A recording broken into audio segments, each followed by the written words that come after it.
দিতাম, তাহলে ও যেখানে বলবো করছে ওটা শুনতে চলেছে। আমি তার সাথে আমার কোনো কথা নেই, তার সাথে কোনো বিরোধ নেই। আমি যদি একটা কথা বলতে চাই, ভাই আপনি আমাকে ধমকি দিবেন, আমার আগের বয়সে ফেরত নিয়ে যায় না। আপনি যদি আমাকে ঝুঁকি দেখালাম, আমি কিন্তু লাইসেন্স নিয়ে ঘুরি।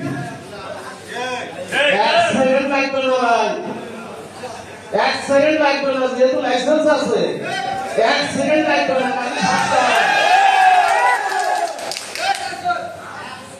তো আর আমার সহকর্মী ভাইদেরকে আমি বলতে চাই, ভাই আপনারা এতদিন দল করলেন, 1 সপ্তাহ আপনাদেরকে টাইম দেওয়া হবে।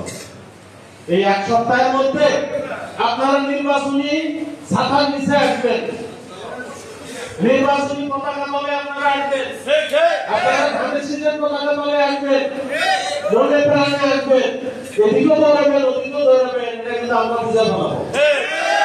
তাতে আমার কথা পরিষ্কার যে আপনারা এখনো সুযোগ দিলাম, যেহেতু বিএনপি কোর্সের পরে আসছেন, আপনারা একটা সুযোগ তো দেওয়াই যায়। আর যদি মনে করেন যে মুক্তামি করবেন, তাহলে ভাই আমারও বয়স, রাজনীতির বয়স 47, সারা ভিউ পাই না 47 বছর। কোন ভাই খাতির করার কোনো জায়গা আছে? আছে কোনো জায়গা? তাহলে খাতির করার যেহেতু জায়গা নাই, তাহলে আমরা ভাই খাতির করতে পারবো না। কত বড় রাস্তাই হোক, খাতির করবো না, খাতির করতে পারবো না। এবার ধানের শীষকে জয়ী করে নিয়ে যেতে হবে। এবং